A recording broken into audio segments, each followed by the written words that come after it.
Yeah, dude. Like, what does Richie do? Like, Richie stays up until 6 o'clock in the morning and then wakes up at like 3:30. How? Don't you do that? But like not sleep till Like 3?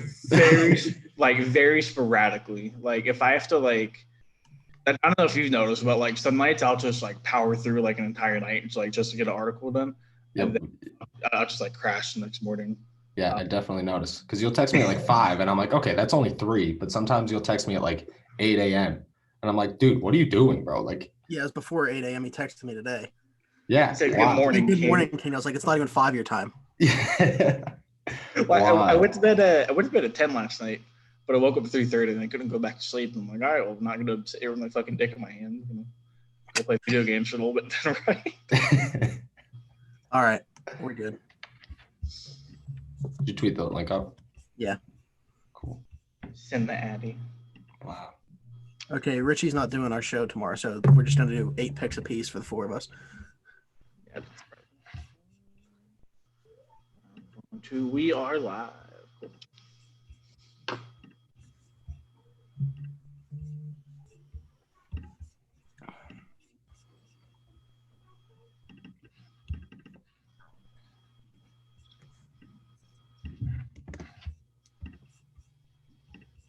Yeah, maybe someday we'll record. I don't know.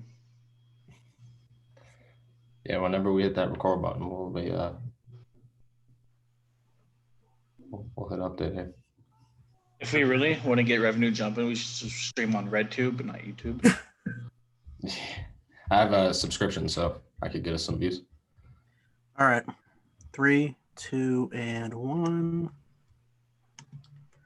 All right, welcome to the Around the 412.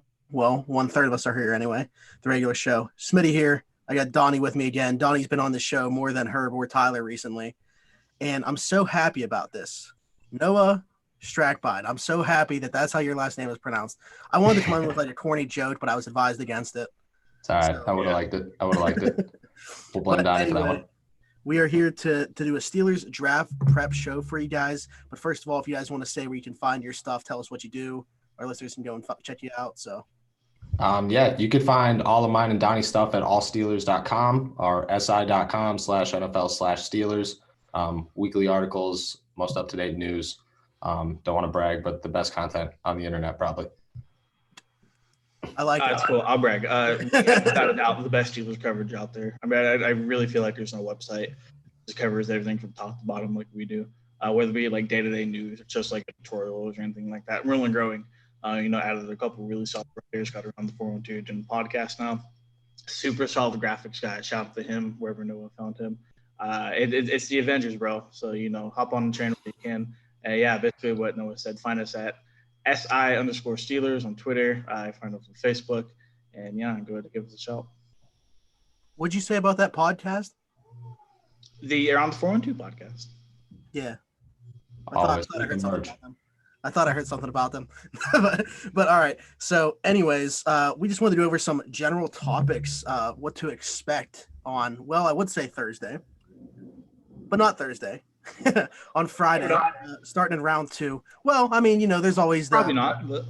Yeah, the first thing we're going to talk about is general expectations for the draft. And I think if we've learned anything the past couple of years is expect anything and everything.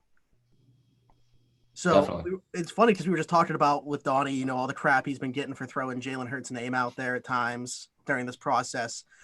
We've seen Jacob Eason's name rise up out of there, seemingly out of nowhere over the last couple of days. But yeah, I think that, the best way to look at it is expect any and all possibilities. And I don't know about you guys, but yeah, right now we're sitting there without a first round pick. Who knows? Thursday, we could see those colors change to black and gold like we did last year, pick number 10. Yeah, definitely. I could tell you that talking to Tomlin and Kevin Colbert the other day, they did give a sense that they're not planning to move into the first round. They said there'll be spectators that day. Right. And it's not necessarily that they don't want to move back into the first round. It sounded like they'd rather wait and see how crazy it gets, trying to do a virtual draft than jumping in. And, we all saw the Twitter yesterday when everything just went lunacy real quick. I think they're trying to avoid that. Yeah, and you can't really blame them either. You know, we don't really know what to expect as far as, you know, the presentation or even like what players are going to go. So I do agree it's kind of smart for them to kind of sit back, see what talent drops there. If they like somebody that falls out of the out of the first, they'd be more than happy to get some ammunition and jump up into the second round. But no, I think people are in for a surprise. I think that the discrepancy between what we think is like media and like fans are going to be a lot different than what NFL executives. And I think that gap is there every year, but it's going to be there a little bit more this year. Yeah, that seems to be the general consensus on Twitter. I don't remember who it was that reported that, but yeah, like the fact that you're going to see like the draft gurus, those boards look a lot different than what the GM's boards look like. And you could see guys go in the first round that none of us were expecting to go in the first round. Things could get very wacky on Thursday. And I said it, I don't know if a lot of people feel this way, but assuming that they don't make a selection in the first round, this is probably the year for the Steelers to not have a first round pick. I'm completely, not that I would have been completely okay with trading for Minkah Fitzpatrick regardless, but this is the year to not have a first round pick if you're going to do it. Easy. I mean, when you could start off with the whole Minkah Fitzpatrick thing. I mean, it's Minkah Fitzpatrick. He's probably the third best safety in the NFL. He's only 23 years old. I mean, there's guys in the NFL draft that are already older than him or about to be as old as him who are giant question marks, and we already have a first round pick. Plus, like you said, the talent side, but just touching on the Minkah Fitzpatrick, you can't beat what they already have. Right. Yeah. Just kind of touching on going back to what Noah said about Kevin Colbert and Mike Tomlin not wanting to jump into the first round. Colbert did a press conference, I think Noah said a couple of days ago, where he talked about this being a completely different process in terms of getting their big board together, in terms of scouting. I believe they've only interviewed like maybe 100, a little bit more than 100 players. And Colbert said that they're going to be drafting from essentially a pool of 140 players. Half of those players they don't have medicals on. The other half of the players they haven't necessarily interviewed with. So we're seeing everything like from a global standpoint go in and impact the draft. And you look at a guy kind of get off topic, a guy like Tua Tagovailoa. There we go. He's got the hip injury. He's gone to a couple medicals to get cleared, but as long as team doctors aren't able to go and see him physically, there's still going to be big question marks around him. So I think we're going to see a lot of cases like that where teams might be afraid to pull the trigger just because they know 100% that, he's healthy or if he's available to be the guy or not. Right. I mean, there's always going to be the question is of how much of that is smoke, because it comes out that he's off 3 teams' boards. But you would have to think, okay, he's off 3 teams' boards. What if he falls completely out of the first round? Those 3 teams wouldn't take him in round 2. Yeah, very true. Very true. I think it starts with Tua. I think that if Tua does slide, then we'll see more players slide because you'll have teams that are nervous. They see the Dolphins didn't take Tua. They went with the safety option in Herbert. And then they're going to be thinking, okay, well, maybe we don't know as much as we should, and a guy like Tua, that's the top of this. There's nobody with a bigger question mark than Tua in this draft. So if he's not going to get the trigger pulled, then there's going to be a lot of guys. It's going to be a downward effect. But it all starts with number 5. Right. Yeah. And I kind of brought up the idea. It's not, in my mind, it's not going to happen. Once again, never say never, but them trading up. Now, the idea somebody brought up just in the YouTube chat just now, the idea of trading back. And, you talked about the Steelers only have 6 picks coming into this. We saw last year the Seahawks have a league low 4 tournament to 12 from last year's draft.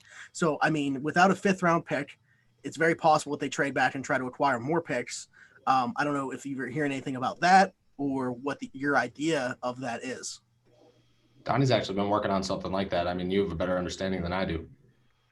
Yeah, so hopefully I have a piece coming out tomorrow where I use Jimmy Johnson's, the old Dallas Cowboys head coach. He had a draft pick value chart where he assigned numerical values to draft positions just based on where they were and what value they had. And I went through and I tried to kind of create a couple of trades, that were possibilities for the Steelers. And obviously a couple of those were them trading back. And I think if you were to ask Steeler fans whether you'd want them to trade up or trade back, I think the overall consensus would be for them to trade back, recoup some of the draft capital they lost over the last couple of years, and just kind of, try to assemble some talent. They don't have a clear-cut position of need, depending on who you ask. They don't have a clear-cut position of need at 49. So if there's a couple guys there they still like at 49, what's the problem in trading back a couple of spots and recouping maybe like a 4th or 5th round pick for that? Yeah.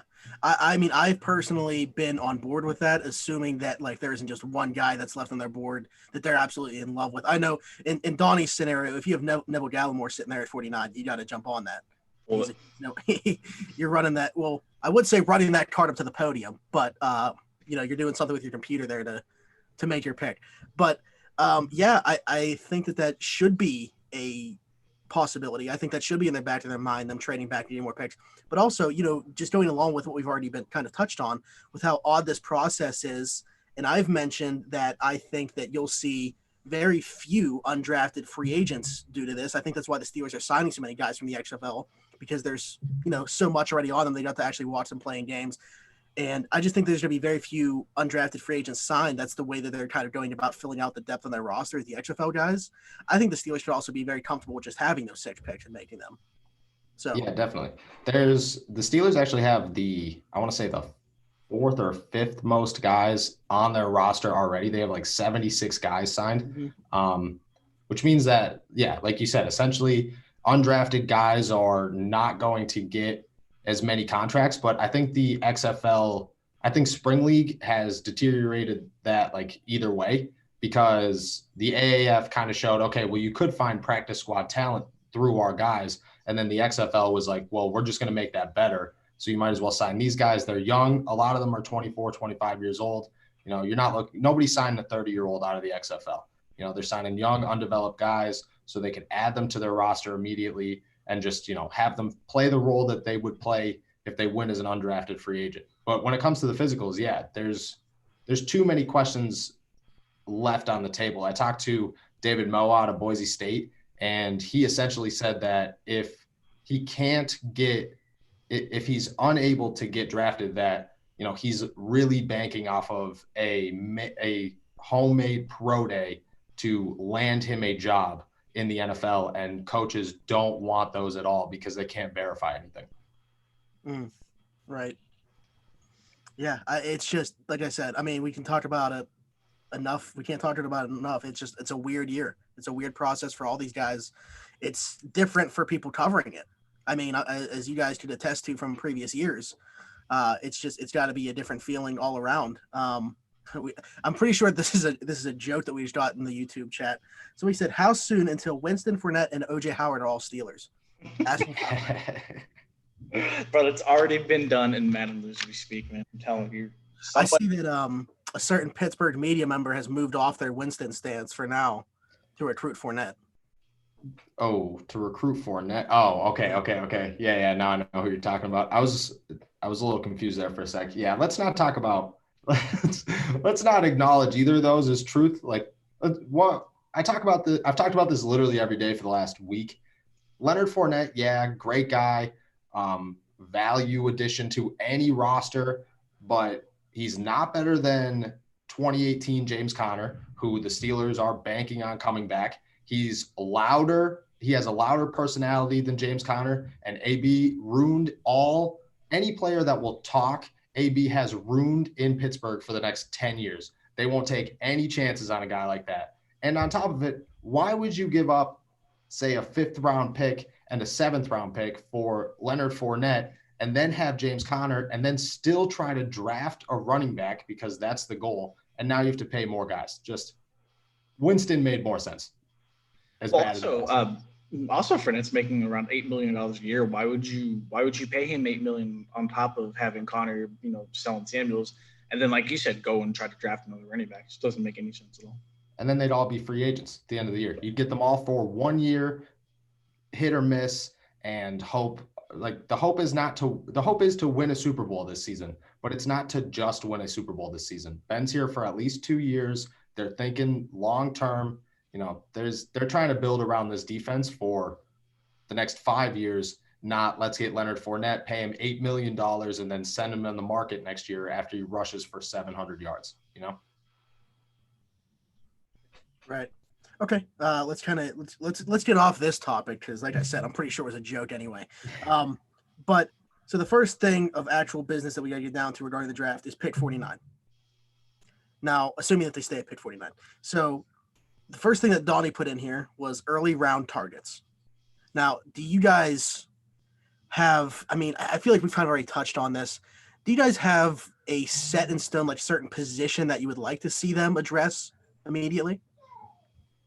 Donnie, I'll let you go. You started the Yeah. train. I just jumped on. Oh, you're good, man.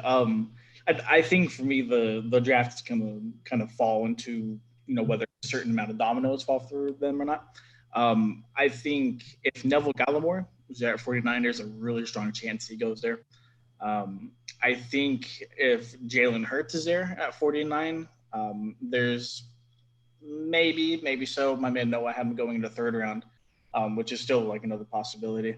I just have this feeling that they're going to go receiver and running back at 49. I feel like those are kind of the two positions where at that part of the draft, there's still really good value guys that could have gone round one, but just were pushed out due to the cream of the crop talent. Yeah, I agree with defensive tackle. I think that's their only hole left on the entire roster is a guy. They're missing a guy like Neville Gallimore.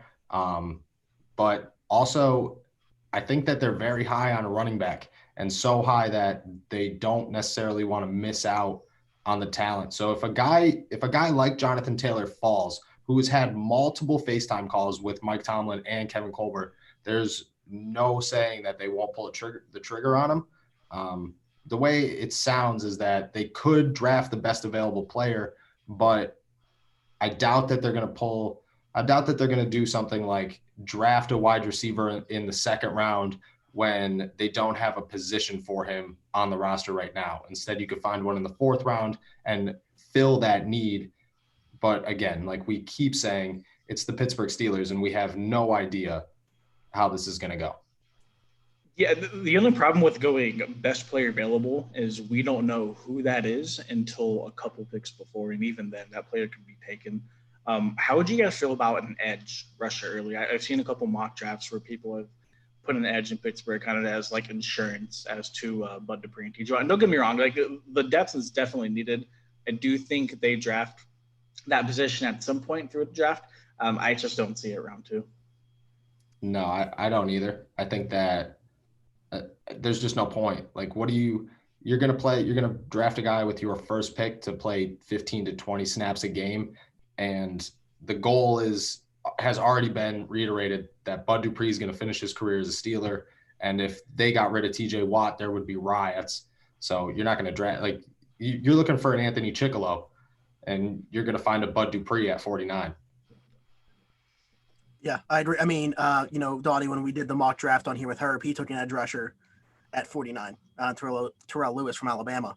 I don't know, maybe some of the, like if it were him or Josh Uche, but I still can't make the case for it. I think that there's too many other positions to go. I mean, even if you're looking towards the future, which like taking a quarterback would be, I still think that there's more of a case to be made for a quarterback than an edge rusher. So how would you guys feel if a guy like Antoine Winfield was sitting there? that was going to be my next question, was about safeties. Okay, so there's two sides to this. There's I would love to have Winfield, obviously. Everybody that has ever watched a Steelers game clearly sees the need at safety. But then there's also the Steelers will not add another safety when they're so high on Terrell Edmunds. Terrell Edmunds isn't a bad player. He doesn't always make the right plays. He's not a good coverage safety, but the Steelers are prone to, sitting with guys as long as humanly possible. Bud Dupree should have been drafted to replace 3 years ago, and they waited on him. And they're going to do the same thing with Terrell Edmunds. So even if somebody slides, they won't even be at that point. That's when I could see them moving back. If there's such a large abundance of talent still there with guys like Winfield, that there's just like, we could wait 10 more picks and still find the guy we're looking for. So I think that my thing with Winfield is, now you're talking about a little bit of a position change, but not really. You're just letting Edmunds play to his strength if you bring in Winfield and bring him in as a starter, and letting Edmunds play at the line of scrimmage. He's a short tackler. I mean, for all the crap that he takes in coverage, he's a short tackler. I think he definitely has his strength to his game. So I guess, yeah, you are kind of devaluing what he is. All of a sudden your first round pick in year 3 isn't playing the position that you drafted him to play. You're kind of moving him down towards the line of scrimmage, almost in like that Mark Barron role that we saw him play last year, which is what a lot of people envision for Terrell Edmunds. But yeah, I just think that you could still make the case because of how often they could both be on the field together as starters. Whereas if you were replacing Bud Dupree, you're eliminating his position completely. Yeah, I agree. I think a name to watch and to kind of, I know nobody has any faith in him, is Marcus Allen. The guy they signed him the last day all the players were there. They signed him to a 2-year contract.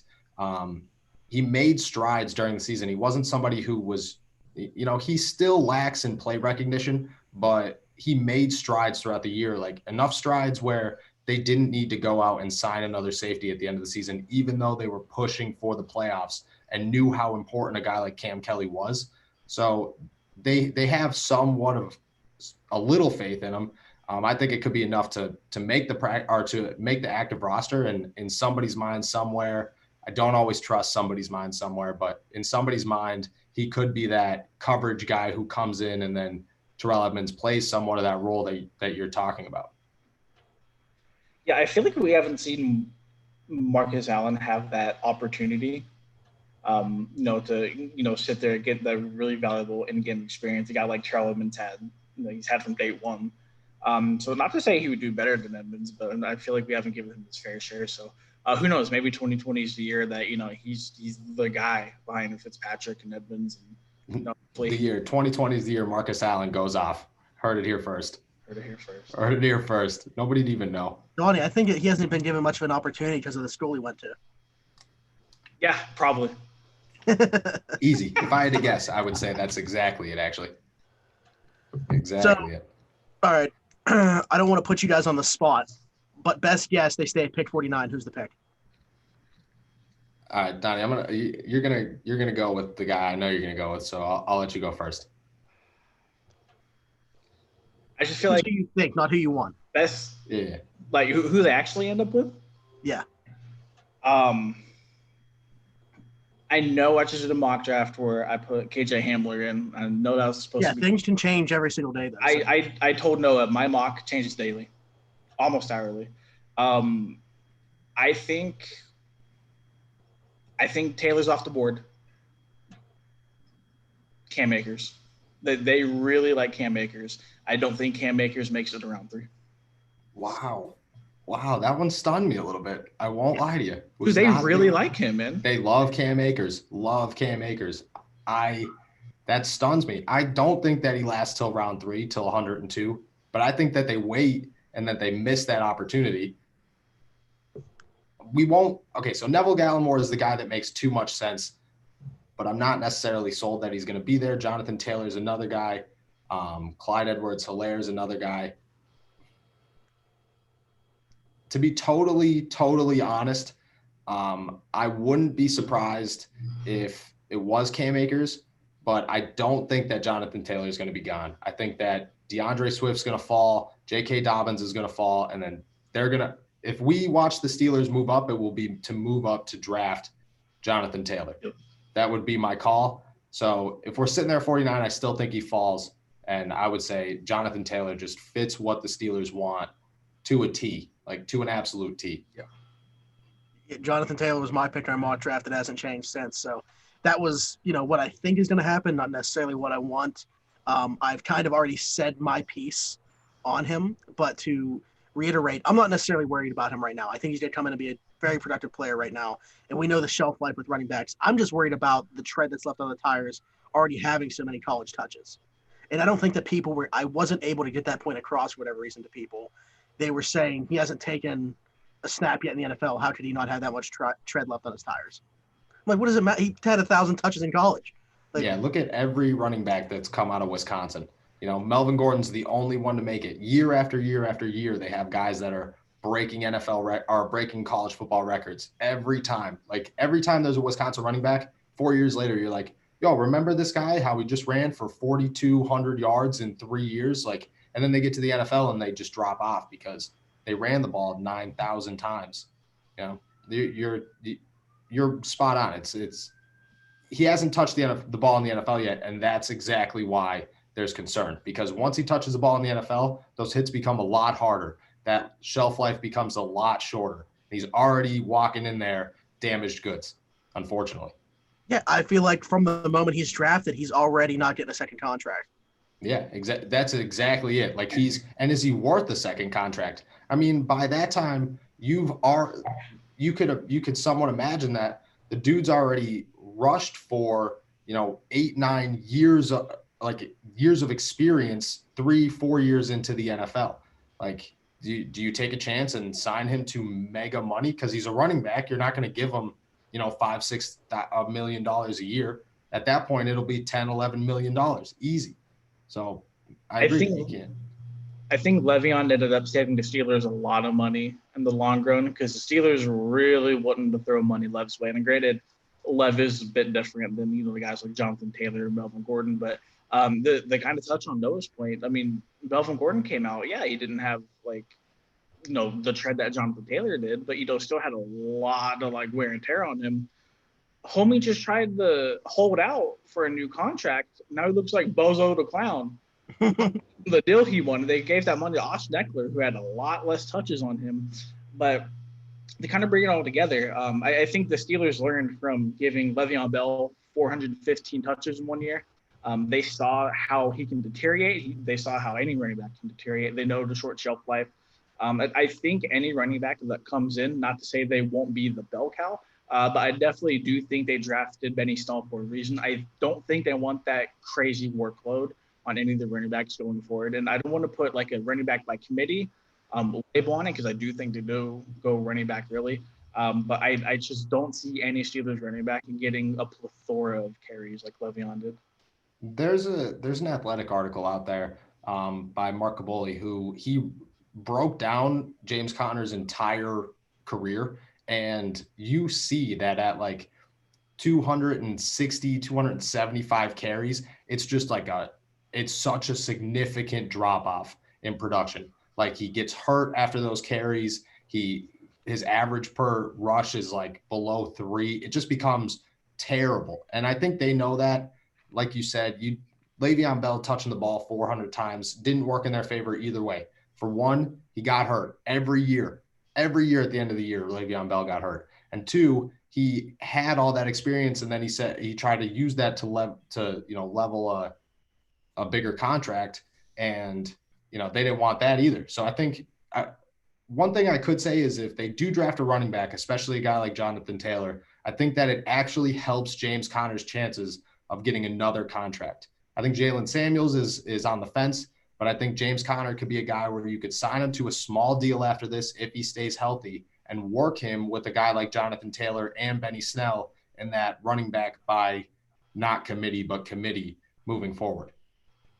Right. I think we can all agree if they do, and when they do go running back in this draft, I don't think they carry 4 running backs on the active roster. And that being said, I do think if I had to put my money on anybody kind of not making the cut, I think it's Jalen Samuels. Yeah, I could see Jalen Samuels is a Josh Dobbs. He's a guy that he has value and certainly enough value to stay on the roster, but you could also get a 4th, 5th round pick for him even later. And teams will bite, especially a pass catching back like Jalen Samuels. You could call a team like Tampa Bay and say, hey, he's a more reliable option than anybody you have there. And they'll pull the trigger on a guy like that. Okay. So, I mean, we've already kind of touched on the running backs they might be eyeing early. Donnie brought up one receiver, but who are some other early round names that we haven't mentioned yet that they could be looking at? You could look wide receivers. You said Hamler. Jalen Reagor's a guy that just everybody seems to love him. The Steelers, I don't necessarily know if they're as sold at a wide receiver as the fan base is, but if they have talked about how deep the wide receiver class is and how talented it is. And if they're thinking, okay, well, James Washington might be better off the bench than as a starter, still playing a significant role, then maybe you do pull the trigger on a guy like Jalen Reagor or KJ Hamler and, work them into the system and let James Washington kind of just be what he is. And that's you toss him in there, let him run 40 yards and let Ben throw it up, 4 or 5 times a game, because that's the scheme that he should be in, and he works well in it. Yeah, and I think if you're taking a receiver, I think that you need to be 4 deep at minimum at receiver nowadays in the NFL. But we also know, I mean, it has started to get talked about a little bit. It wasn't being talked about enough. The fact that this is a contract year for Juju and there's nothing guaranteed past this year. So if he were to walk all of a sudden and we don't take a receiver this year, that would be the biggest need next year. I think that's their biggest concern right now is, do you think Juju would stay here? I mean, I get that. If it was me, I'd sign Juju to a mega contract, give him his money, let him do his thing if they can afford it. Obviously TJ Watt and Bud Dupree come first, and then probably a guy like Cameron Hayward. But Juju is a guy that I would want long-term in Pittsburgh, because people do not, they are so overlooking what he's capable of doing because of one poor year with no offensive line, no quarterback, no running game, and a bunch of injuries. Like, the guy had everything working against him. He's easily worth the money, but will he take it? That's the question. You're a guy like, you're Juju Smith-Schuster. You are one of the biggest names in the NFL. You are one of the most loved people in the NFL by the fans. You go to a bigger market, you go to a place like New York, your value off the field has just tripled, and you haven't done anything. His merchandise, his Twitch, all that stuff. His net worth skyrockets if he decides not to stay in Pittsburgh. So does he, or does he look at it as a business opportunity, kind of like Carmelo Anthony did in the NBA when he went to the Knicks?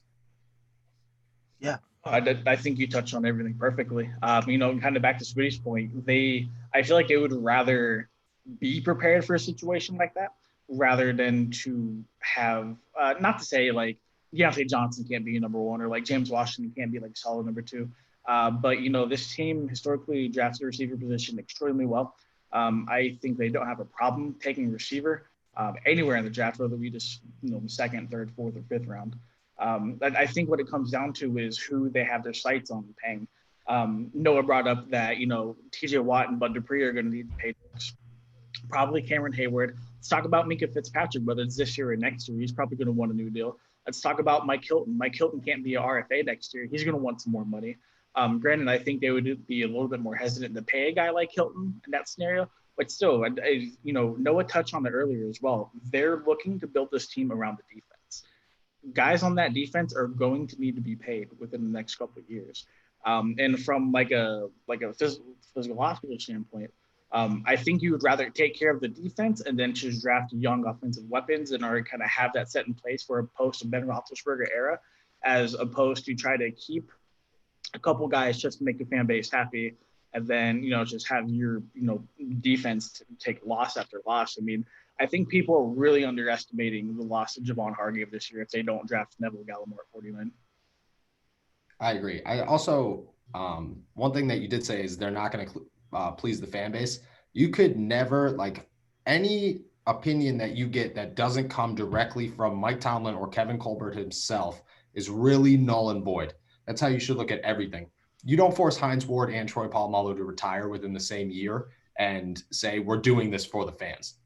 They have never been a team that care what the fans think. They will win. They will have guys that are great because that's what they do. They build a culture at all times. And the pieces that they do remove, by the time they're gone, nobody's even upset about it because of the guys that they brought in. So back to, wide receiver, that does make sense, because if they are looking to, I think that if they do draft a wide receiver, it does say a lot about if Juju's coming back, because if they're preparing for the future, they'll prepare now, even if it kind of hurts their chances this year. And it won't hurt them significantly enough to not go to the playoffs or not bounce back from the last 2 years. So it's a move that is easily worth making for a guy like Mike Tomlin and Kevin Colbert. No, just kind of talking about potential receivers that might be there at 49. I don't think Reagor makes it, to 49. There's talk of him going first round, like early 20s first round. So, we'll see if that comes to fruition. A guy like Brandon Ayuk from Arizona State, he's another, playmaker at the receiver position. He'll likely go like early round 2, just depending on like where teams value him. Realistically, you're looking at guys like Laviska Shenault out of Colorado. He's a guy who's, considered one of the best in the country after the catch. Not too big of a fan of him. I don't think he has the route tree you want in the Steelers receiver. Michael Pittman Jr. from USC, the really popular pick. I've seen his name a lot connected to the Steelers. He's a big body guy that Ben Roethlisberger likes, so it wouldn't surprise me, if they took him there or in the third round. Trying to think, Denzel Mims is a potential guy from Baylor. I do think he goes probably like late first, early second. But no, this receiver class is so deep that, I think if they don't take one at 49, people shouldn't panic because it's so deep. They can get a guy who's a valuable backup and can learn and can mold from guys like Juju and Deontay in like third or fourth round. Right. And I gave them in our mock draft we did, I gave them Van Jefferson at 102, which is a guy that's met with the Steelers a couple times. So there's obviously a connection there. What receivers have they actually like met with? That's kind of tough. So scouting who they have FaceTimed with is a lot more difficult this season than in the past because you could be there, you could see, who's interacting. You also have a much easier time getting a hold of prospects and talking to them at events, things like that. So really it's way up in the air. Van Jefferson is one. Michael Pittman Jr. is a guy that I know they have contacted before. T. Higgins is another guy they've spoke to. They went to go see him at Clemson's pro day, the only pro day that they made it to. I don't know when they talked to Jalen Reagor as well. And they have talked to Jalen Reagor. Yeah. I would say most of the second round guys they have reached out to some capacity. It's just digging into players this year is more evaluating film than actually sitting and talking to them, because even when we talked to Colbert and Tomlin 2-3 days ago, they said that these interviews weren't, they weren't on FaceTime breaking down film or going over, potential fit with the team. All they're talking about is, how's family life? What are you like? What do you like to do off the field? All this stuff. It's more of just an informal interview to say, hey, what's your character like? What are you going to bring to the locker room? And we'll focus on learning your game through clips because we can't see you in person. Yeah, one thing I will say is that the Steelers are extremely good at keeping their cards like super close to their chest, because I can't find next to nothing on they visit with other than just like the small group of players they originally met with before like all of this like crazy COVID-19 stuff went down. We've seen a couple of guys kind of leak out throughout the process, but I mean, they've done an incredible job just kind of keeping who they've talked to like a bare minimum and not letting that info get out. Yeah, we saw a little glimpse of that at the Senior Bowl. Donnie and I would go onto the field. Tomlin and Colbert would be on there during practices. They'd immediately walk off. No one from the Steelers would be on the field talking to anybody. Yep. I was mad. I made it a point. I'm like, okay, I'm gonna watch who the scouts talk to. I'm gonna try to get a read. Sat their asses in the stands and went on their way. Nope. I talked to a guy, a prospect, and he said that he was like, yes, a Steelers scout has talked to me. And I was like, oh, which one? And he was like, oh, he kind of asked not to tell him his name. And I was like, okay. Like, there's nothing I could do, obviously. But like, at that point, you're just like, it just shows like they don't want anybody to know anything. It is the NFL at the end of the day. These people will spend millions of dollars to gain any, competitive advantage that they can on the rest of the NFL. And with the second round pick, that makes it even harder because you have no idea who's going to be sitting there. So why show your cards, for teams that are sitting around you who already got their first round guy? Now it's a lot easier to move around in the second, third round than it is in the first. So, you show your hand, what they're going to get. You say, hey, yeah, we're talking to a guy like Neville Gallimore. We're real big on him. Well, the team that's sitting at 52, 53 is now thinking, okay, well, we want Neville Gallimore. We're going to move up, Well, this is also the same organization that hit John Stallworth's game tape before they drafted him. Let him draft all the way down the bottom before they finally picked him. They purposely hid his game film from other teams to prevent them from drafting him. And granted, that was decades ago. But the sentiment still kind of remains. And to bring that point up, anytime I talk to a player in Mobile, and I was like, hey, like, have you had any contact with Steelers? Neville Gallimore specifically, whenever I asked him, kind of looked around a little bit to make sure there was like nobody around. And he's like, yeah. And I'm just like, what, bro, are you under like oath? Are you under contract? Like, That's what I'm saying. Should you not be talking to me right now, man? It gets competitive. That's all it is. They're doing anything they can to gain that competitive edge. And when it comes to Pittsburgh, they don't like to talk as it is. So that only becomes even harder. Right. I have okay, so you mentioned one name and I want to just ask you guys specifically about him because it's kind of a mixed bag in the draft community when it comes to T. Higgins. So where do you stand on him as a player? As a player, I think that he has a ton of upside. I think that he's just as put together as a lot of these other, first and second round wide receivers. Maybe not guys like Riggs and, obviously Lamb and those guys. But when it comes to the back end of the first round, early second, I think that he has all the upside, all the potential that everybody else carries. At the same time, I think that he's as basic as it comes for one of those options. Jalen Reagor is a guy who he is electric when he gets the ball in his hands. He might have ran a 4.4, but he can run a 4.25. T. Higgins is the guy that he could catch a ball and, he could make a big play or he could just catch a ball and do nothing. He's super hit or miss. He's just bland in my opinion. So for Higgins, not my problem. The thing I kind of see with him is that he does a couple things good, but he doesn't do one thing great. And I feel like when you look at the top guys being drafted in this draft, they all do one thing great. And that's not necessarily a knock on Higgins. I do think he goes like maybe late first, early second, depending on how many teams want those receivers.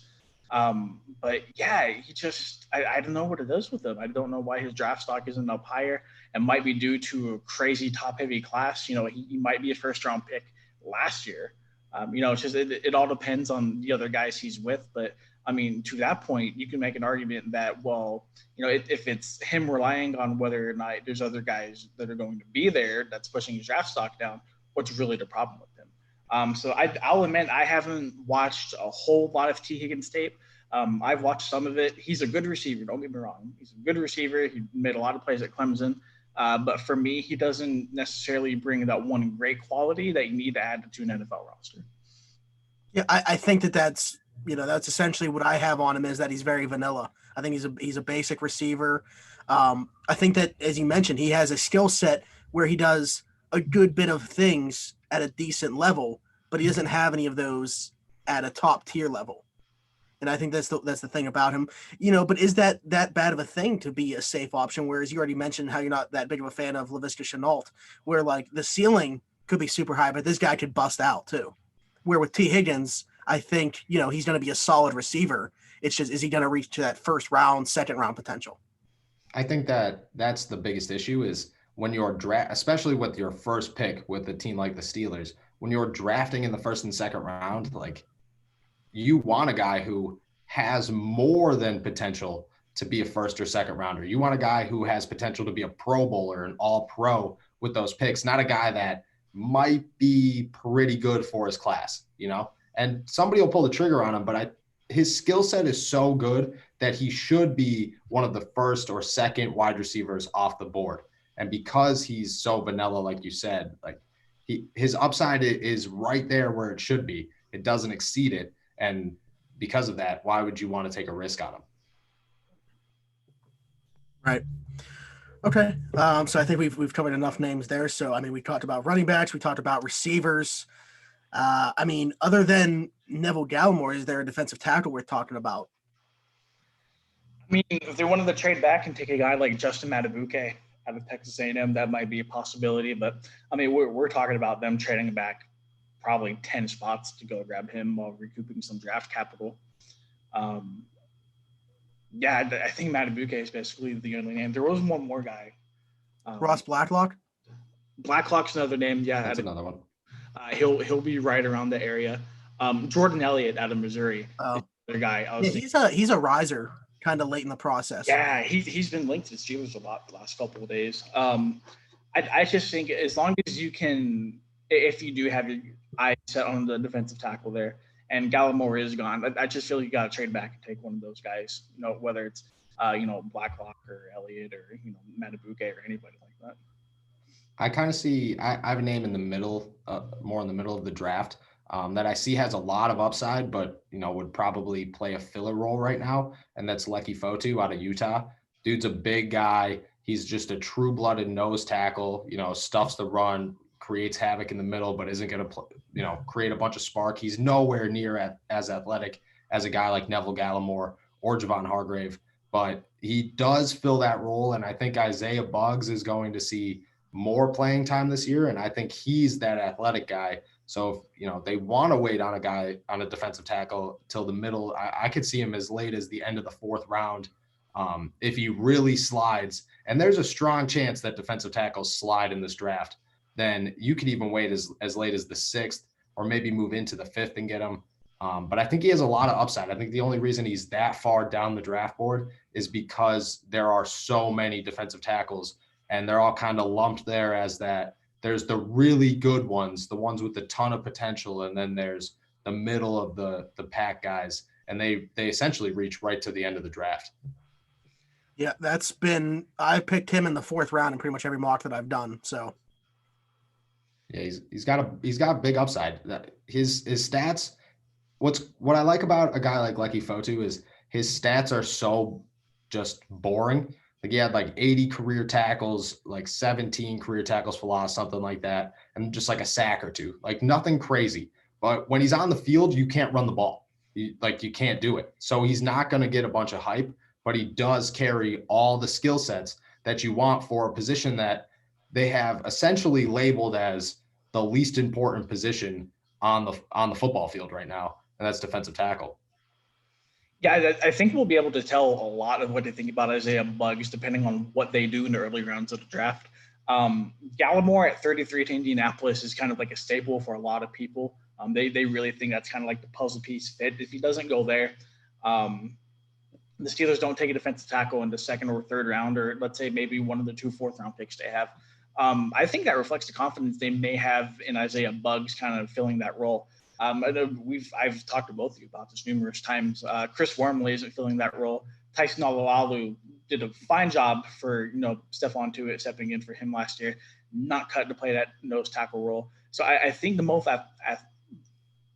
athletic guy out of that group is Isaiah Buggs, and I think they might be willing to give him a chance. I agree. Without a traditional nose tackle on the roster right now, that probably would be the guy.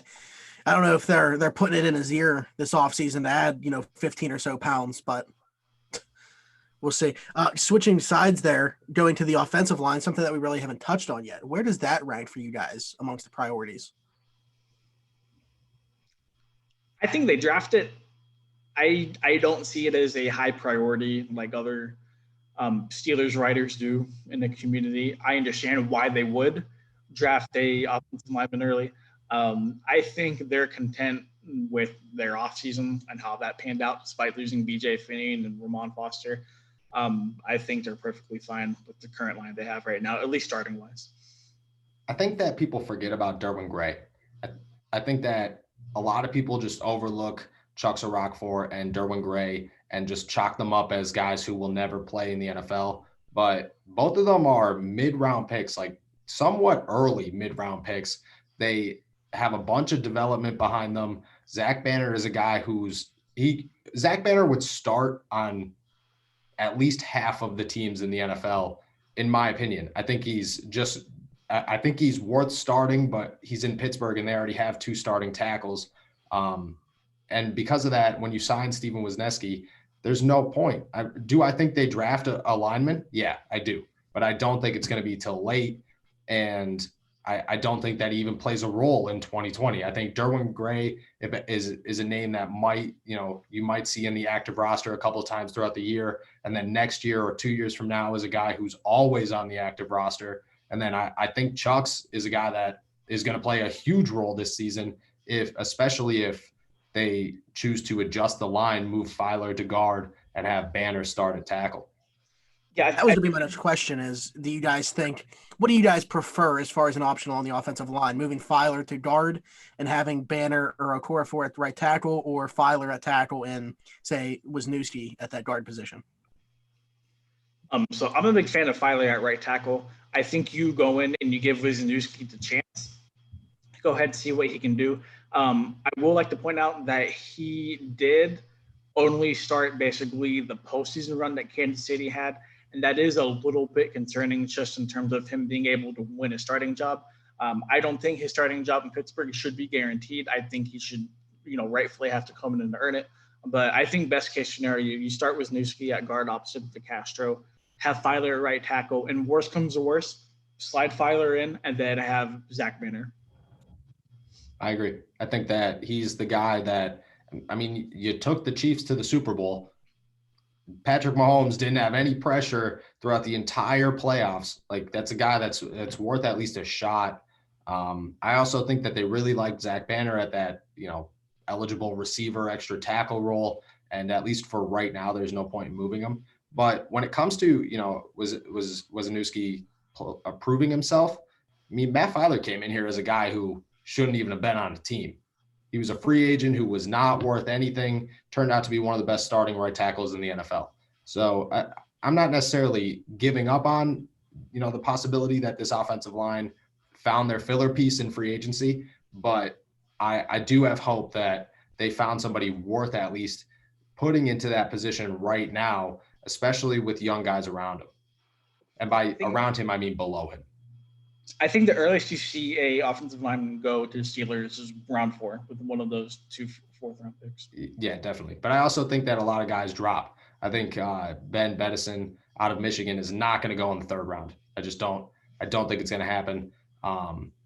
There's also talks of like Simpson out of Clemson, possibly, being an earlier round pick. I don't see that either. I think he could be there in the 3rd round. And then even as late, I picked Jonah Jackson in my latest mock draft, and I think he's going to be sitting there in the 6th to 7th round. And that's essentially where, if I was the Steelers, I'm looking to draft a lineman, because you have too many other needs that you should fill early for a guy that you're going to put on your practice squad. It's not they need depth. They need somebody on the active roster. It's whoever they draft is going to be immediately placed at the bottom of this depth chart, and that's not going to move. Great. You're absolutely right. I know a guy like Shane Lemieux is popular in Pittsburgh, probably for the last name, but he was a solid guard for Oregon whenever he played. Tyler Biadasz, that Wisconsin kid, Matt Miller actually said something about him today that his health wasn't looking too good. He did have a couple surgeries through his career in Wisconsin. But so an established career, man, like started off 62 games at Wisconsin, Remington Award winner. So a guy like that in the 4th round, you're getting a starting caliber offensive lineman. Like Noah said, that, he's probably not going to come in right away. He's probably going to be put on a practice squad, bottom of the depth chart guy. But if you can get a starting quality off that late in the draft, you have to pull the trigger. And he's played center, so. He has, yeah. We know the Steelers love guys like that. That's it. They will not draft. I can promise you right now, the Steelers will not draft an offensive lineman that cannot play center.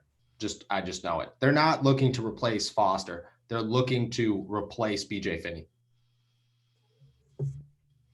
Right. Okay. All right. So who are some late round targets?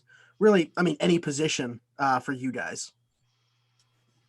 One guy, well, really 2 guys. The first guy could be more of a mid-round pick than a late-round pick, is Lynn Bowden Jr. out of Kentucky. I'm not totally sure where he's going to go in the draft. I see him all over the place, and I think that it's just, does somebody want to take a chance on a guy like, Dexter McCluster from remember from Kansas City like 10 years ago? That's essentially what he is. He's a guy who plays running back, plays wide receiver, won a bowl game at quarterback, returns punts, returns kicks. He does everything you need. And the Steelers basically need a guy who can do everything. They have Matt Canada, so running a little wildcat would work. They want a guy that could play on the outside as wide receiver. Well, Bowden's certainly fast enough to do so. He's got good enough hands. And they also, I don't think that Deontay Johnson is the answer at punt or kick returns. I get that, he had a good season last year, but that's really only because they had to throw him in there. I think Ryan Switzer is going to go back to that role, but I also think that adding a guy like Bowden adds security, to a number of positions. I just think that he's a Swiss Army knife that you want to have, especially if he falls to the 6th round. Sweetie, could you edit that Ryan Switzer part out? Ryan Switzer. That's why my face was like that. Ryan Switzer will be the starting slot receiver in Pittsburgh this season, and the entire fan base is going to hate it, but it's going to happen. It's going to happen. He's also going to be the starting kick and punt returner. It's going to happen. People gave up on Ryan Switzer when he didn't have a back. I don't think Ryan Switzer has a huge upside, but I don't blame it. I don't look at anybody's 2019 season. Nobody's, except for defense. But the offensive side of the ball, that's a lost cause. And Ben Roethlisberger loves him. And Ben Roethlisberger gets say. That's who runs that offense. As long as Roethlisberger's there, I think Switzer always has a place on his team. Going to your Deontay Johnson comment, though, I do want to comment that he had a lot of problems with ball security last year whenever he was on punt return and whenever he was fielding balls as a receiver as well. So that is something to keep an eye on as he goes in a year or two. Yeah, they need that's their one missing piece on special teams is a return man. They got Derek Watt, replaced Rosie Nix and Tyler Matakevich and Anthony Chickillo in one guy. And then they re-signed Jordan Dangerfield to make sure that there was still another veteran presence there. Now all they need is a return man. They have Cameron Sutton, who's a huge underrated special teams ace. And, if you could get somebody back there to return punts with Ryan Switzer, it could be dangerous. Okay, so playing off, you listed, well, I guess, kind of a receiver, utility guy, Swiss Army knife, as you mentioned. I'll go with a couple receivers that I have here. Isaiah Coulter from Rhode Island and Darnell Mooney from Tulane are my guys here. Both add the element of speed to this offense, the straight line speed that we are currently lacking. And, if Jalen Reagor's not there at 49, that's not who we're taking. If we're waiting until later in the draft, that's the element of the receiving core that I would like to see them address is the speed. And I think both those guys add it. And you could get them probably round 6. Yeah, I'm big on both of those guys. Go ahead, Donnie. Sorry. Moody's seen his draft stock rise. I feel like just within the last week, he's been one of the late risers of the draft. And I think he will be there around like 5 or 6. Well, not 5 because Steelers don't have a 5th round pick. Around like 6 or 7 when the Steelers do want to pull the trigger on him. My late round guys, so I think they kind of shift the focus back to defense after they address offensive needs early. I really like a guy like Kenny Robinson out of West Virginia. He's that rangy safety, played in the XFL. I don't know how he's in the draft if he played in the XFL, but it's like a totally different issue. He left college. He left college to go play in the XFL. Yeah. Pioneer. He's a pioneer. Let's be real. The dude's the LaMelo Ball of the 2020 NFL draft. Yeah, I think, with Edmonds playing in that kind of box safety role, what he's best at, you're going to need another rangy guy back there along with Minkah Fitzpatrick, and I think he fills that role perfectly. He's not Cam Chancellor. He's not going to come up to the line. He's not Terrell Edmonds. Edmonds had 100 tackles last year. If you would have told me Edmonds had 100 tackles last year, I would not have believed you. But that just speaks to the guy, the tackler he is. But no, Kenny Robinson, a guy out of West Virginia, rangy safety, knows how to track a ball, which is something this team needs desperately outside of Minkah. And then a guy like Dane Jackson out of Pitt, outside of Joe Hayden and Steven Nelson, the cornerback depth is kind of shaky at best. I don't know what Justin Lane is right now. Played a lot of special teams last year. I think he'll start to get his foot into the door in 2020. Outside of that, not super sure in what they want to do.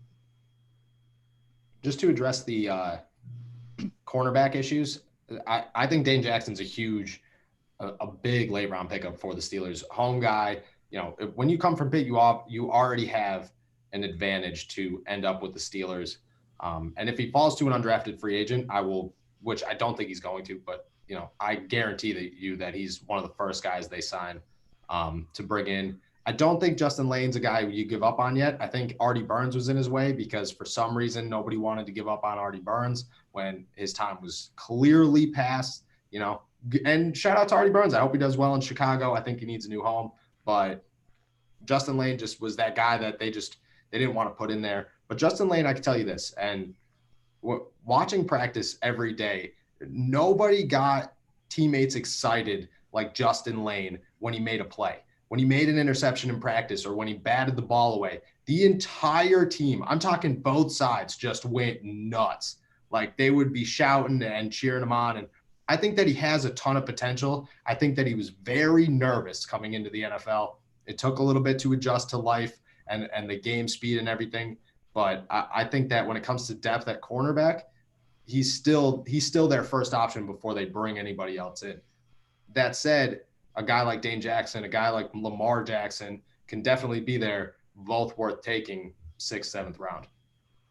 Yeah, I wasn't not giving Lane the proper chance for him to go out. I completely agree with it. He dude, preseason he looked nervous as hell to be out there, man. He did not look like a 3rd-round quarterback. So I really hope this year, with a full season underneath his belt, really helps him kind of take that step forward.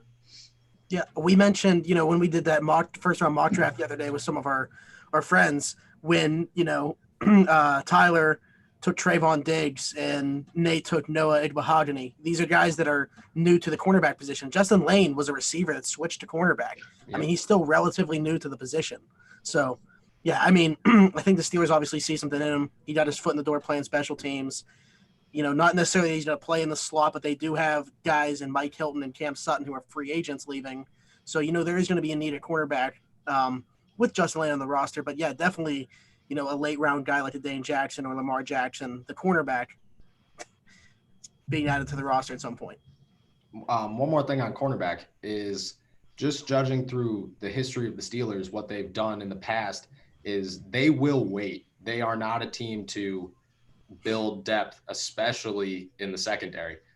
Throughout history, I wouldn't say throughout history, but once the second version of the Steel Curtain came with guys like James Harrison and Troy Polamalu, that they didn't add guys in the secondary. They had who was there. And when they were gone, they replaced them. That's how, even when Troy left and what they did with Mike Mitchell, they waited right until the last minute. So I have a hard time saying that philosophy is going to change because for some reason, they just feel as if it's not a need until it's desperately a need.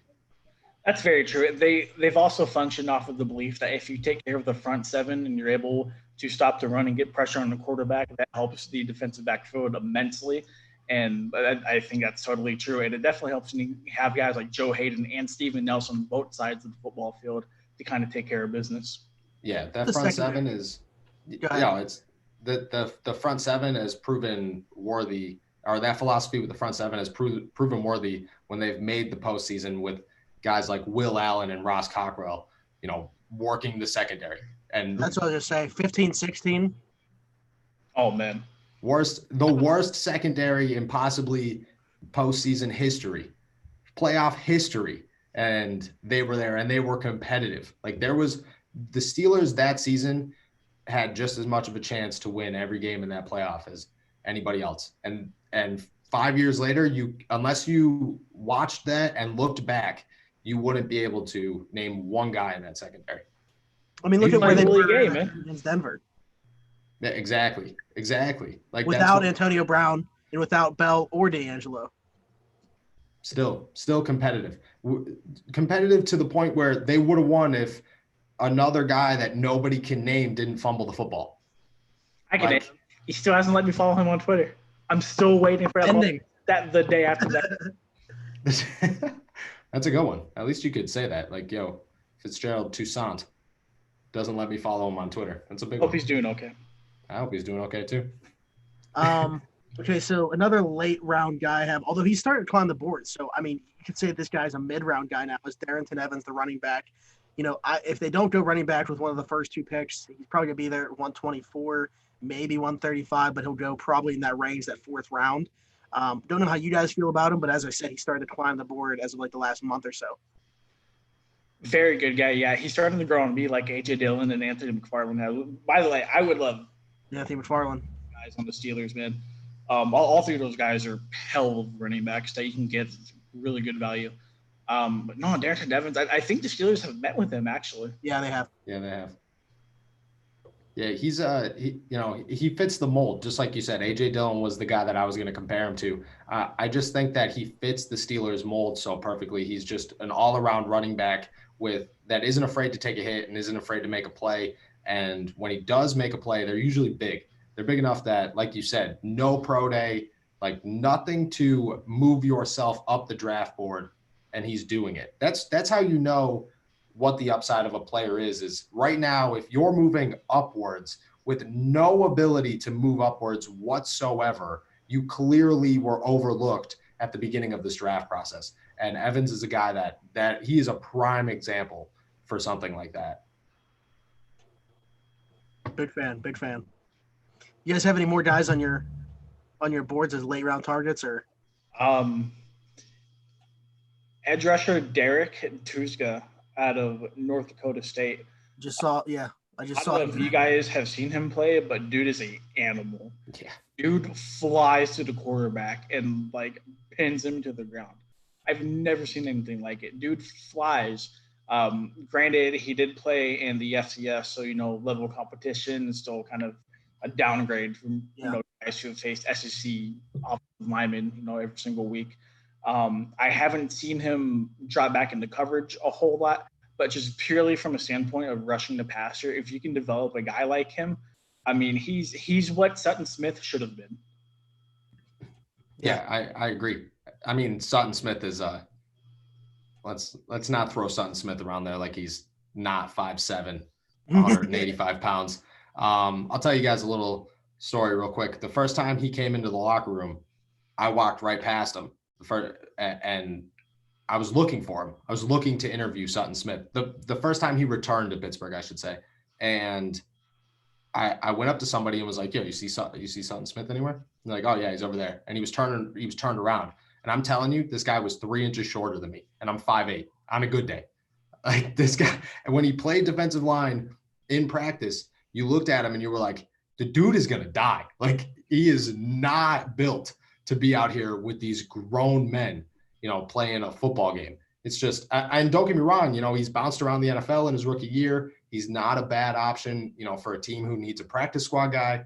But man, I was so much higher on him when they drafted him compared to the first time I saw him and realized, dude, you are me with football pads on in the NFL. Like I asked him where he was working out when he got cut, and he was like, "Oh, I'm just training with my brother in my basement." And I'm like, dude, you should be at the biggest gym, taking the craziest stuff. Like, please bulk up. I'm scared for you. Was genuinely concerned.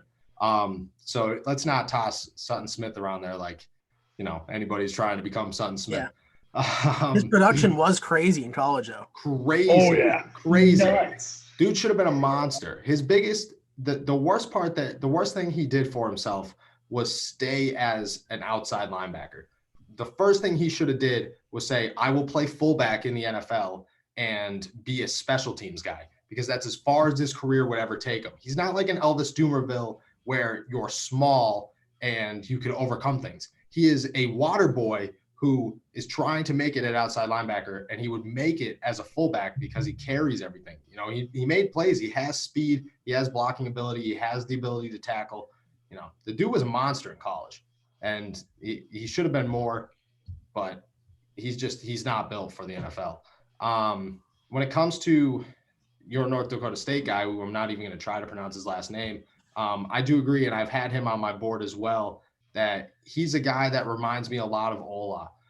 Has crazy strength, but could also get to the ball extremely fast. He's a lot faster than Ola is, but he's a pure edge rusher. Doesn't really bring much else to the table, but he can get to the quarterback. The problem is like, if you're trying to replace Anthony Chickillo was not an edge rusher. Anthony Chickillo was a pass coverage guy. I don't think you find a late round pass coverage guy at outside linebacker. So I think at that point you're looking for a straight edge rusher. But he is an option. Another guy that me and you both had in our mock drafts is Miles Dorn out of UNC. Yep. He's a safety that is so overlooked because he looks like a more developed Marcus Allen, a guy who can go up and get the ball. He's lengthy. He has a lot of mobility. He needs to develop. He needs to develop a lot, but he has some upside. And for a 6th, 7th round guy, he's got way more than enough upside to take a chance on. Yeah. However the hell you pronounce the name that Donnie said. I think I hit it. I don't know. I saw when I was reading about him, a lot of people said he would be what Alex Highsmith has been in this draft process, if not for Alex Highsmith. Mm-hmm. Highsmith's a good guy too. Yeah, that's another name that you could certainly find that late. To add another one to the list, Juan Jennings out of Oregon looks exactly like Miles Boykins in Baltimore, but will sit there in the 7th round. Easy. Nobody's going to draft him. He's got good hands. He's just slow as all hell, and he could come up with the football. And he comes from Oregon, works with Justin Herbert, runs a good West Coast style offense. You know, I think that he could fit a Juju style mold if they want to wait that long for a wide receiver. Do I think he plays in 2020 if he's a 7th round pick? Not necessarily. And just to kind of look at the wide receivers, a big thing that needs to not be overlooked is Deon Cain is young and has potential. And he has enough potential that the Steelers liked him a lot last year. They didn't bring him on for nothing. And when they did sign him off of Indy's practice squad, the dude showed up. Like, he played very well for the role he was given in the terms he played just as well as any other wide receiver that the Steelers worked with all season long. And he came in the middle of Duck Hodges. He didn't come in with Ben Roethlisberger and have to go through all that. He came in the middle of an unsigned practice squad guy starting for the Pittsburgh Steelers in the middle of a playoff push. You know, and he played well. So I don't think that he's a guy that people have recognized. And I think that if you look at what he can do, he could easily be that other wide receiver, and you could then wait on a guy, or Steelers fans will love this, or you can draft a slot guy to compete with Ryan Switzer and Deontay Johnson. Just throwing it out there. Also, if they do draft a wide receiver in the 2nd round, what's the prop bet over under on Juju Smith-Schuster tweeting out, "It's not my replacement, it's James Washington's"? Dude, I have that ready to go. Oh, I was just waiting for the round. Easy. Like, I used that today, but I edited OJ Howard's picture over Martavis Bryant and switched it to Cam Brate. That's a good one. My last late round target, a developmental tackle by the name of Alex Taylor from South Carolina State. He's 6'8", 308. He's a 2-sport athlete. Just recently started learning the tackle position.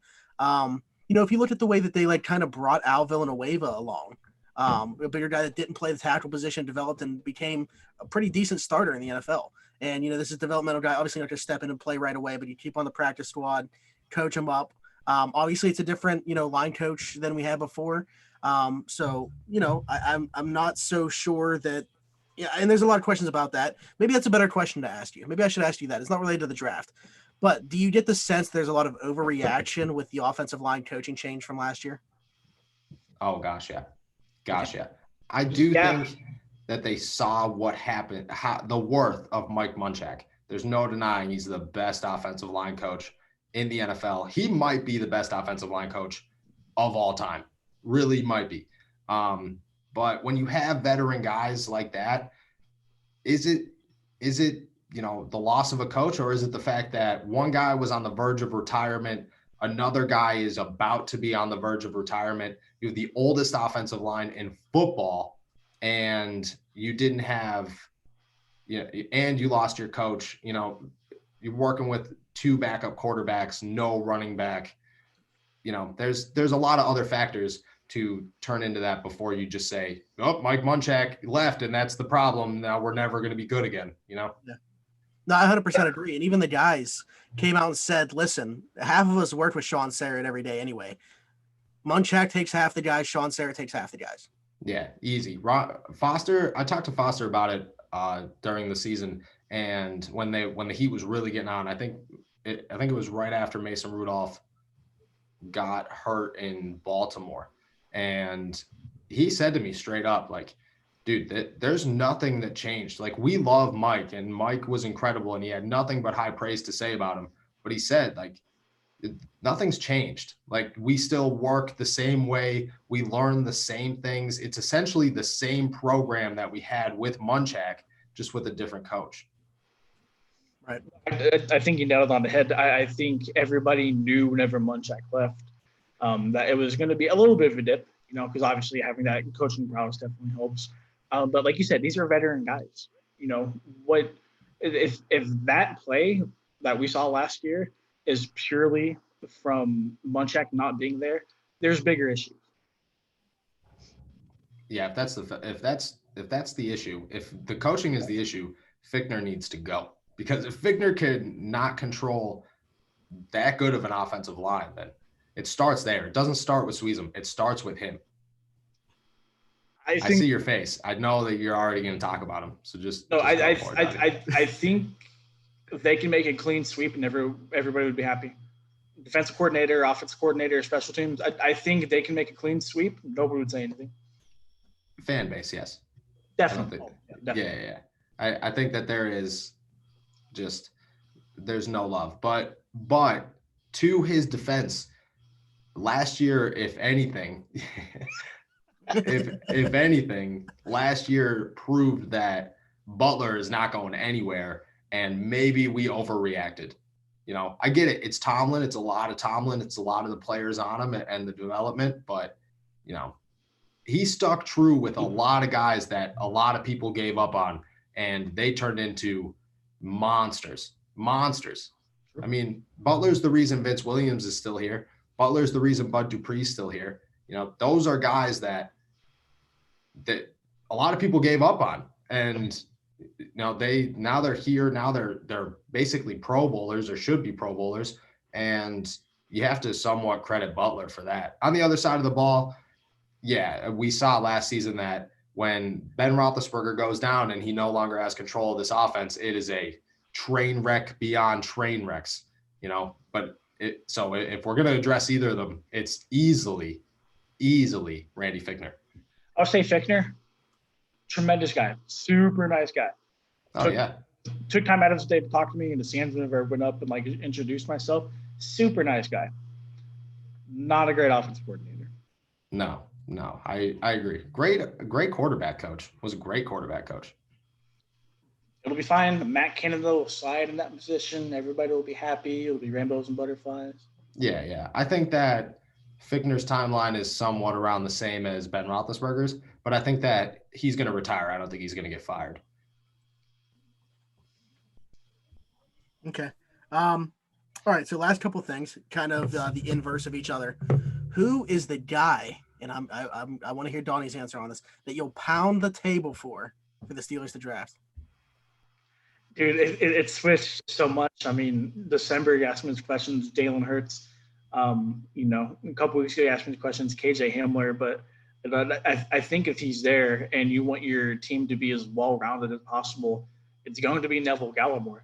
I mean, I've said this through the entire offseason. People underrate what Javon Hargrave did for this defense.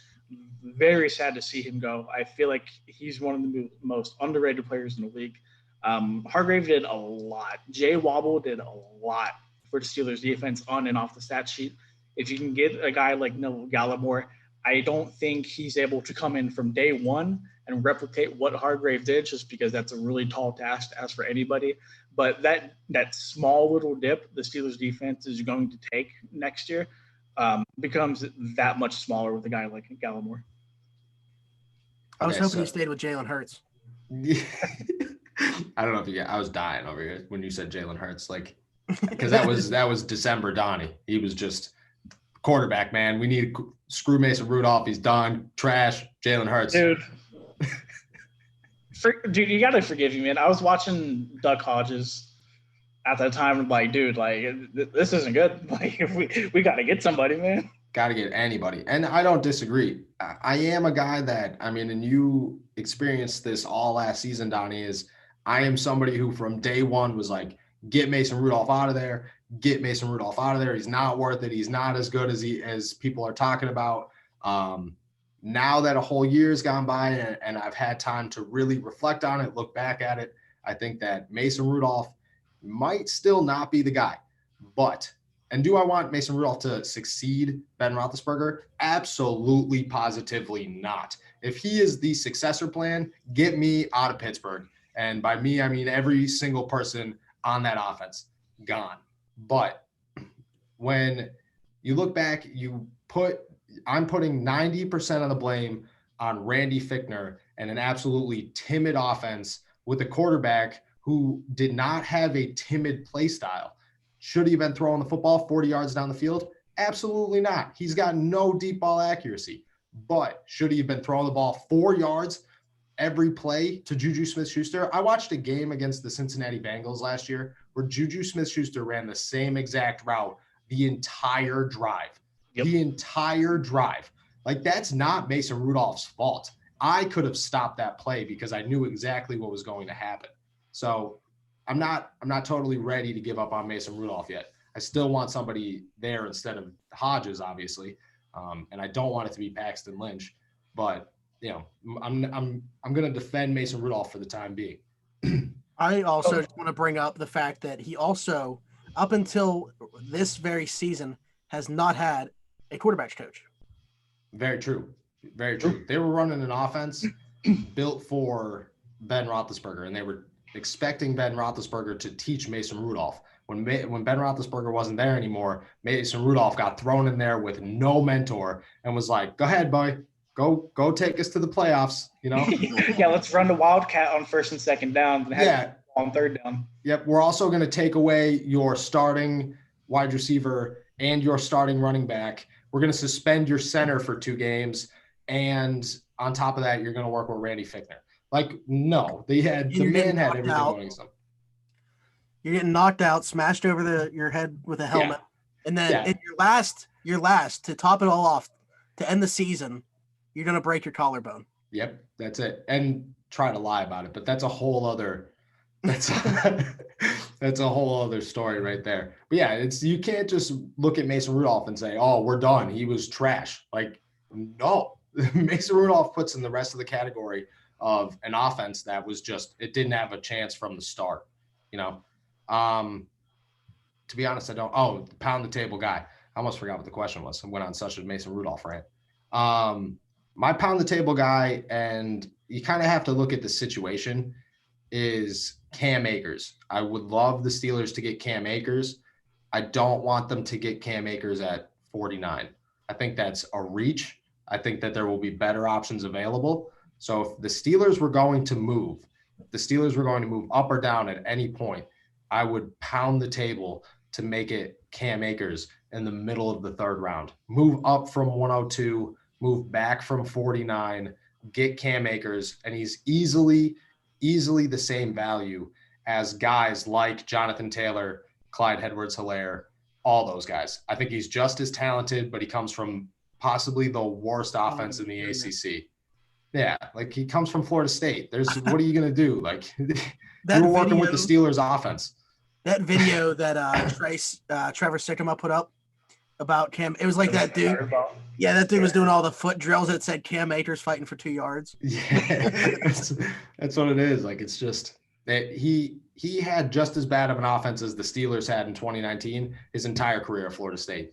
Terrible head coaching, terrible quarterback play, just overall was given absolutely no chance. So you can't judge anything, especially a year like this year. He's a 3rd round pick because he had no pro day to show teams, I was playing with the worst offense to ever exist, and my offensive linemen were taken from the soccer team and put in front of me because we had no one.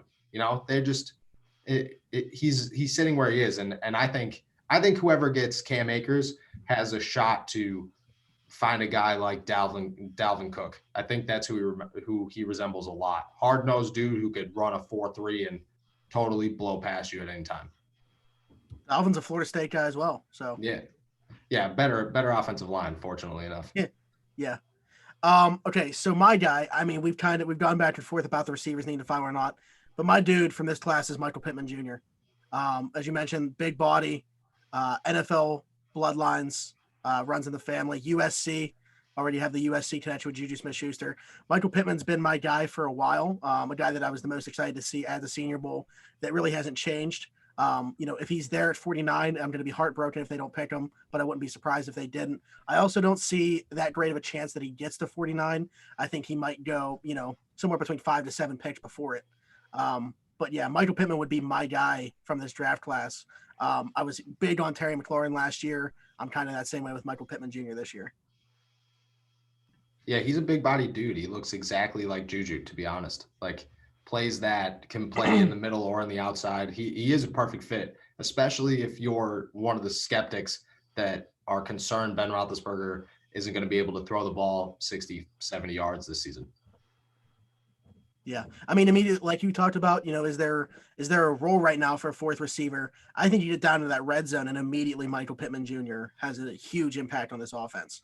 Yeah, definitely. But the question with a guy like that is, do you develop him as a starter or do you develop him behind Juju Smith-Schuster in year one? Because in my opinion, James Washington's very good, has a lot of upside. He hasn't reached his potential yet, but at the same time, he's kind of a one-dimensional receiver, very easy to cover, would work way better off the bench and allow guys like Michael Pittman Jr. and Juju to work the outside with Deontay and Ryan Switzer in the middle. Plus, you got 2 tight ends now.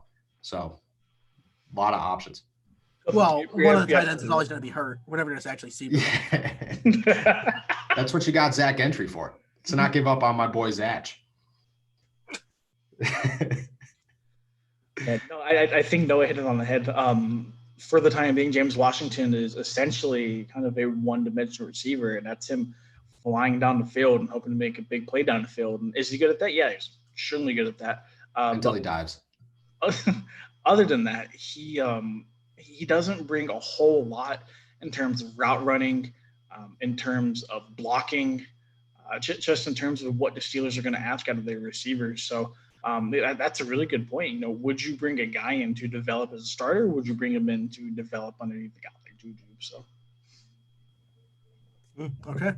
And who would be the guy that, whether you've seen linked to the Steelers or not, they should absolutely, by no means, touch? Who are you avoiding? James. James. Yeah, Leonard Fournette, if we're going to toss those out there too. Like, easy. Anybody in free agency, let's just leave it at that. Absolutely don't want them to touch. I want to say Jonathan Taylor, but I won't. I'll avoid that. Smitty's got one. Why don't you go first on this one? Mine's Jacob Eason. Oh, well, okay. I'm glad you went first because that's an easy one. Yeah, I was hoping you didn't take it. So my thing is, whether it be Jacob Eason and like I mentioned before, you can make the case for Jalen Hurts. They obviously have to have, one eye on the future as they have their eye on the right now. My thing is they better be pretty damn sure that they're getting their guy if you're spending pick 49 on a quarterback, because you're not adding to the immediate roster and you're looking at the future in your next guy. And if that guy doesn't hit, then you just wasted a draft pick that could have been an immediate impact on this team right now. I could not have said it better myself. There's 0.000 point to bring in anyone at the quarterback position who is not immediately better than Mason Rudolph.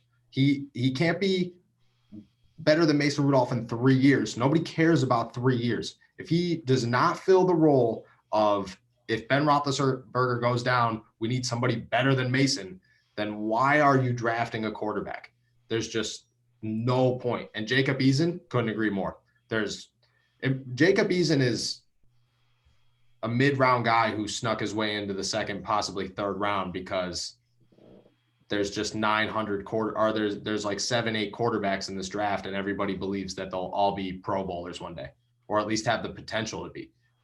He's not. He doesn't show anything. The fact that at one point he was considered, possibly a top 10 pick, his earlier years in college, people talked about when he went to the NFL or would he leave early, to a guy that people are afraid of, just shows you how far that he fell, and how lack of production or lack of development he's had throughout college. Yeah, I think he ends up in Tampa, to be honest. Like round 3, ends up under Arians. That could work. That's been linked a lot. And I fully buy into that, letting him sit under Tom Brady for 2 years. And then he's Arians' guy. Could work. Could definitely work. Um, Go ahead, Donnie. You got one? Because I still don't think I have one. I got two. I have one guy who was probably going to go like mid to late round that I've seen a couple people try to connect the dots with, and I just don't agree with. Anthony Gordon, the quarterback out of Washington State. A lot of people are comparing him to Patrick Mahomes because his arm talent is crazy. Dude played baseball, all that good stuff. Just doesn't have the mechanics to be an NFL quarterback. When you sit and watch him, concrete feet, man. His feet don't move in the pocket. And that's very reminiscent of a Steelers backup quarterback who a lot of people had problems with last year for that very reason. He doesn't move in the pocket. And it's different going from a air raid offense in college where you know you're going to have receivers open, you're going to have huge windows. There's only going to be 4 guys rushing, sitting back there and throwing all day, compared to taking the next step up and going to the NFL when guys are screaming at your face faster than you've ever experienced it in your life. You know, you need to be able to have that mobility, to have that footwork in the pocket to be able to move that 6 to 8 inches and buy yourself enough time to get the throw off. And that being said, Anthony Gordon doesn't do that. So I've been down on him through the entire draft process. That hasn't changed. This guy was supposed to be a first-round pick, had a lot of hype coming into 2019. I've gone very cold on him recently. It's a Grant Delpit, safety out of LSU. Man, I don't know if it's just an effort thing. I don't know if it's lack of tackling skills, but man, would he struggle if he was on an NFL field right now? I've seen a lot of people want to take him at pick 49 for developmental reasons. A lot of people hold on to his 2018 season where he was considered one of the best safeties in the league. He was considered a top 10 pick coming into this year, to his college football season. It's just the effort in tackling, the lack of wanting to tackle is something that isn't going to bode well for you at the safety position. And if the Steelers pull the trigger on a guy like that, they're going to have problems.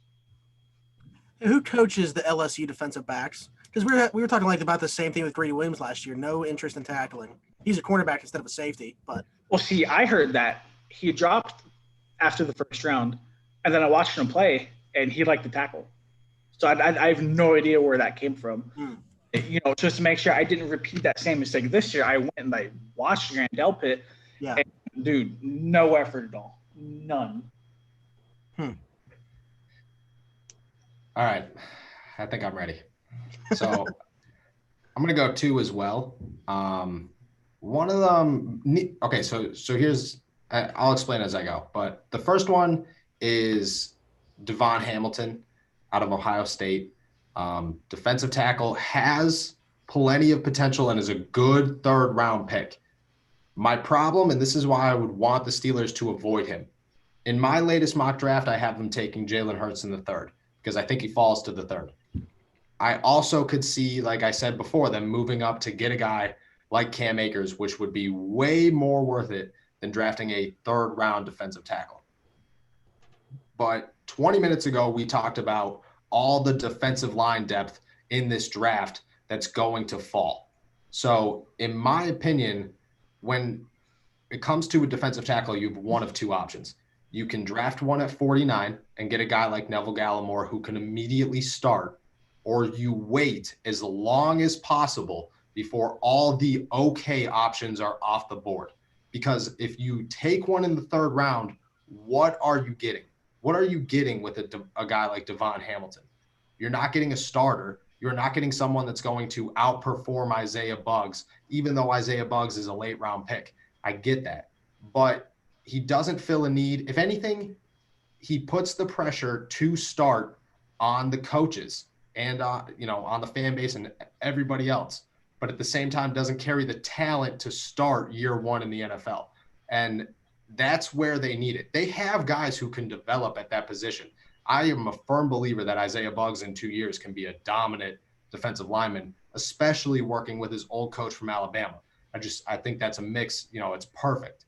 I also think that I would like to have more depth, but I want a guy who could be a Javon Hargrave. I don't want a guy who can be another Daniel McCullers who let's be real, Devon Hamilton can easily go either way. There's just too many question marks in all these mid-round defensive tackles for me to feel comfortable in the Steelers drafting one. My second guy is Clyde Edwards-Helaire. I would love to see him end up in the Steelers. Would love to. I have a thing with very basic running backs moving to the NFL. You get a lot of very basic running backs. Leonard Fournette, you could say whatever you want about Leonard Fournette's college career. It was phenomenal. Don't get me wrong. But the dude ran straight up and down. He never ran for, 60, 70 yards because at the time, early, yes, he did. But by the time his college career was over, the dude was a very basic running back. He'd run for 150 yards a game, don't get me wrong, but he wasn't going to make explosive plays left and right. The end of his college career. I'm not overlooking Leonard Fournette's genius his sophomore year or his freshman and sophomore year. Clyde Edwards-Helaire is another guy that I see there. And it's the same thing as Hamilton. So when you look at the depth in this draft class, why would you take a guy that is as basic as it comes? We talked about how vanilla T. Higgins is, and that's the reason he's going to fall. Well, why would you take a guy that brings essentially the same skill set that a receiver like Higgins brings to the receiver class, can do it all, but doesn't have a spark? He doesn't have that one piece. When you could wait and get a guy like Cam Akers, or you could jump and pull the plug on a guy like Cam Akers who does have that, we know that there is so much untapped potential there. Or a guy like A.J. Dillon that Donnie has been huge on, who is a complete monster with the football. He's just a little slower and has to build in the NFL. I'd rather build a guy for a year or two like they did with James Conner than have somebody come in and be a very average running back to try to fill the hole just because they needed to fill the hole at running back and he was the best one on the board. And I know I'm going to get a lot of hate from both of these, but if we're picking, the good ones were off the board. Jacob Eason's easily number one. No, yeah, I'm curious to see what the listeners think about that because I know Clyde Edwards-Helaire is a pretty popular back in this class. So huge, and a lot of people target him at the Steelers. The Sports Illustrated's final mock draft, their full 7 round, actually had him as their 49th pick. And again, I wouldn't be upset if that was the move. I think that he does fill a role, but I don't think he comes in and competes for a starting job with James Conner the way that a lot of these other guys would. I don't think that in 2 years you see him get better than he already is. I think, to be honest, I think he has the same career as a Joe Mixon, a guy who was incredible in college, but you saw that he was already kind of at the peak of his growth. Clyde Edwards-Helaire is there. He can do it all already, and he could do it all fine, but he can't do it where in 2 years you think, he could be a James Conner, he can be a Le'Veon Bell. When you're drafting a running back, you don't want a running back that's already shown you everything he can do. You want a guy like J.K. Dobbins, who you look at and say, right now he's J.K. Dobbins. In 2 years, he can be Ezekiel Elliott. You look at a guy like Jonathan Taylor and you say, Jonathan Taylor has already proven himself. And yes, he's got a lot of tread on his tires already, but he's got issues. And if those issues get fixed, there's a lot going on there. You have a guy like Cam Akers who has done nothing in college, and people look at him and go, this dude could be phenomenal. And then you look at Edwards-Helaire and you say, this dude has shown us everything he can do, and he does it pretty well. But what's next? Nothing. I don't think that there is anything next. And I think in 2 years, you end up with a guy who's 800 yards in the NFL. And truthfully, in this draft class, you could get guys who are 1,400 yards in 2 years. So basically what you're saying is that they wouldn't be drafting him to replace a guy like James Conner, but more so a guy like Jalen Samuels, because that's a guy who kind of mirrors your skill set. Is a guy like Jalen Samuels, a guy who's kind of more shifty, plays more lower to the ground as a pass catcher, that kind of guy. Yeah, exactly. He's a guy that he fits an NFL role. He fits the Steelers role perfectly, but he fits the Steelers role if you expect Benny Snell to be the starter in 2 years and James Conner to sign a new contract. He doesn't fit the role. In 2 years, he's not your feature back. He's not the only running back on that roster. He can't be. Cam Akers, J.K. Dobbins, Jonathan Taylor can easily. People have talked already about how all three of them could probably be a feature running back in Pittsburgh right now.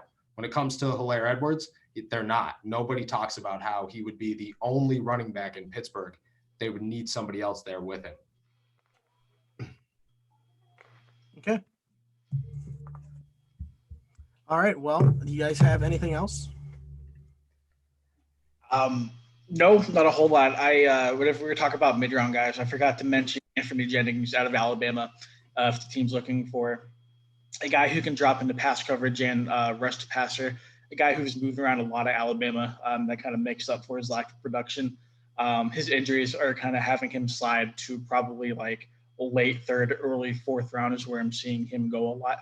So if the Steelers were interested in his services, I think they could add him in the mid rounds. And I don't think he'd be able to come in and make an immediate impact, just given, the people in front of him, where he's being drafted. But he'd definitely be a solid depth piece if they're looking to add that. Popular name. Yeah, it could be a name they're looking at. Another guy that I think has the potential to slide in, just some last minute thoughts, is Zach Bond out of Wisconsin. Nobody really knows where he'll land because linebackers are kind of all over the board right now. And if they have the potential to move up to the beginning of the second round and draft a guy like that, a guy that, obviously comes from the same roots as TJ Watt and can play inside linebacker, I know that there's not a need for inside linebacker.